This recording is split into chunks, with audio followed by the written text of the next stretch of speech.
इन दिनों विशाल खन्ना जहरीले पंजों वाले बीस्ट का मीट खाते खाते पूरी तरह ऊब चुका था। अपने mutant iron feathered bird beast soul पर भरोसा करते हुए वो गहरी दलदल वाले इलाके में उड़कर आया था, म्यूटेंट प्राणियों का शिकार करने के इरादे से। लेकिन हकीकत ने उसे निराश ही किया। कई दिनों में वो सिर्फ एक ही जहरीले पंजों वाले बीस्ट को मार पाया था। वो बीस्ट एक घोड़े से भी बड़ा था और विशाल खन्ना पिछले आधे महीने से उसी का मीट खा रहा था। फिर भी उसकी एक पूरी जांग अब तक बची हुई थी। इतने लंबे समय में उसे उससे सिर्फ 5 म्यूटेंट जीनो पॉइंट्स ही मिले थे और अभी उसने बर्तन में से मांस का बस एक छोटा सा टुकड़ा खाया था और तुरंत एक म्यूटेंट जीनो पॉइंट मिल गया। उसी पल उसके दिमाग में जैसे बिजली कौंध गई। अब उसे समझ आ गया था वीर रहेजा ट्रेड क्यों नहीं करना चाहता था। भले ही दोनों ही म्यूटेंट प्राणी थे, लेकिन जो जांग उसके पास थी उसकी कीमत वीर रहेजा के बर्तन में रखे मीट के सामने कुछ भी नहीं थी। विशाल खन्ना की आंखों में लालच उतर आया। वो मीट से भरे बर्तन को घोरने लगा। फिर उसकी नजर धीरे धीरे वीर रहेजा पर टिक गई। उसने हाथ में पकड़े चाकू को कसकर थामा और एक तेज सीटी बजाई। ऊपर आयरन फेदर्ड बर्ड ने अपने भारी पंख फड़फड़ाए और उसके सिर के ठीक ऊपर मंडराने लगा। या तो ट्रेड कर लो या फिर तुम्हें पीटने के बाद तुम्हारा सारा सामान खाऊं। वो अब लूट कर खाने के लिए पूरी तरह तैयार था।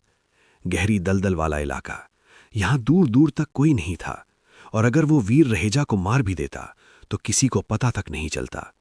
उसके पास आयरन फेदर्ड बर्ड की सवारी थी। यहां उसका कोई मुकाबला नहीं कर सकता था। यहां से तुरंत दफा हो जाओ, वीर रहेजा ने शांत लेकिन ठंडे स्वर में कहा।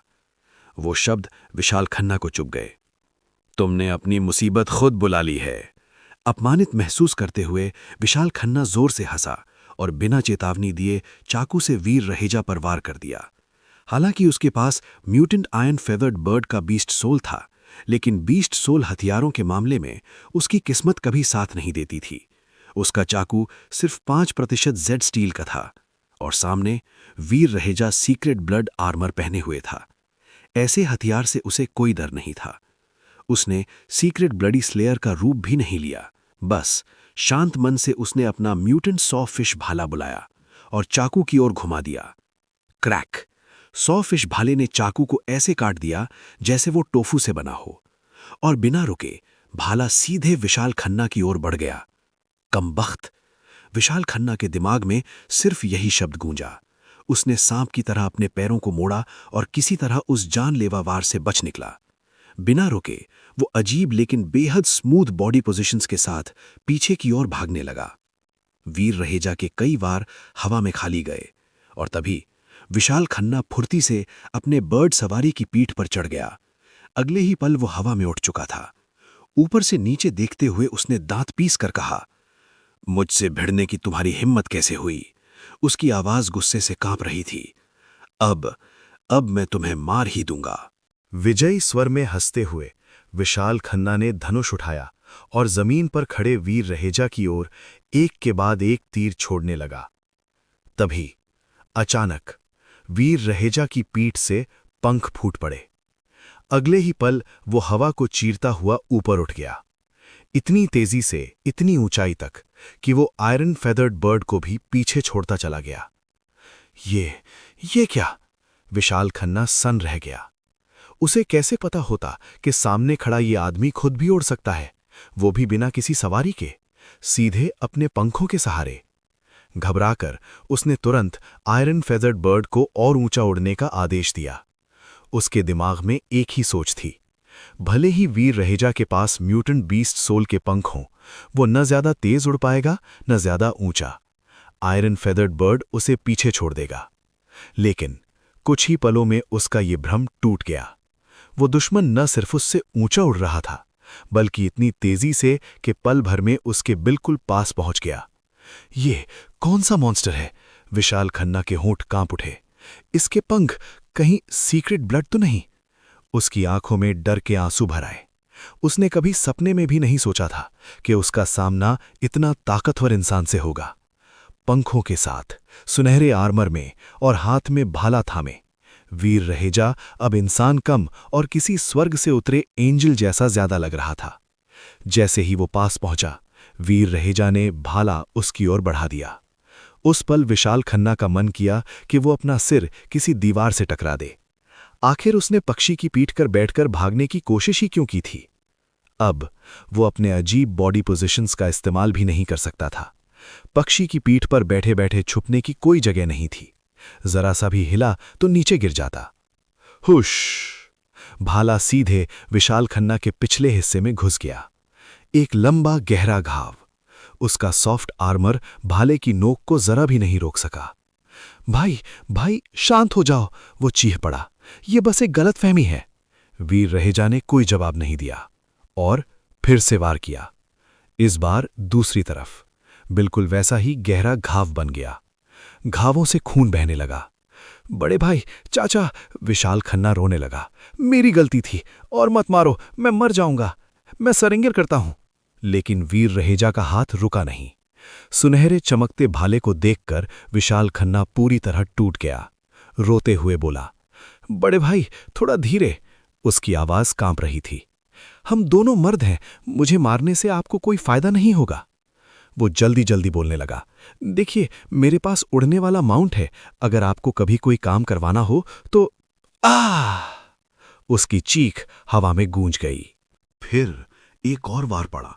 विशाल खन्ना का शरीर झटके से कांप उठा। अब उसका चेहरा पूरी तरह पीला पड़ चुका था। खून बहुत ज्यादा बह चुका था। उसे खुद महसूस हो रहा था कि अगर ये सिलसिला कुछ देर और चला तो वो सच में मर जाएगा। घबरा कर उसने नीचे देखा। उसका पूरा शरीर काले कपड़ों में ढका हुआ था। अचानक उसके दिमाग में एक पागल सा ख्याल आया। उसने झटपट अपने कपड़ों के अंदर हाथ डाला, खून से सनी अपनी सफेद अंडरवेयर बाहर निकाली और उसे फाड़ डाला। एक हाथ में फटी हुई अंडरवेयर लहराते हुए वो पूरी ताकत से चिल्लाया, बड़े भाई, मत मारो, मैं सरेंडर करता हूं, हम बात कर सकते हैं। लेकिन वीर रहेजा पूरे समय चुप रहा। कोई जवाब नहीं, कोई प्रतिक्रिया नहीं। विशाल खन्ना को लगा कि शायद हवा की तेज आवाज में उसकी चीखें सुनी ही नहीं जा रहीं। इसीलिए उसने सरेंडर का सबसे यूनिवर्सल तरीका अपनाया, सफेद झंडा। वीर रहेजा ने हवा में लहराती फटी हुई अंडरवेयर देखी और उसकी हंसी रोकना मुश्किल हो गया। वापस उड़ो, हंसी दबाते हुए उसने आदेश दिया। विशाल खन्ना के लिए ये शब्द किसी वरदान से कम नहीं थे। उसका चेहरा खुशी से भर गया। उसने तुरंत आयरन फेदर्ड बर्ड को उसी जगह लौटने का आदेश दिया जहां उसकी मुलाकात वीर रहेजा से हुई थी। कुछ ही देर में वे आग वाली जगह पर पहुंच गए। मांस का बर्तन अब भी वहीं रखा हुआ था। जैसे ही वो नीचे उतरा, विशाल खन्ना सीधे जमीन पर गिर पड़ा। अपने पिछले हिस्से के जख्म पकड़कर वो दर्द से चिल्लाने लगा। तभी वीर रहेजा हल्की मुस्कान के साथ उसकी ओर देखा और बोला, तो बताओ, मेरे नुकसान की भरपाई कैसे करोगे? विशाल खन्ना का चेहरा तुरंत सख्त हो गया। उसने दांत भींचे और बोला, बड़े भाई, जो चाहो ले लो, सिवाय इस आयरन फेदर्ड बर्ड के। उसकी आवाज भारी हो गई। इसके अलावा कुछ भी।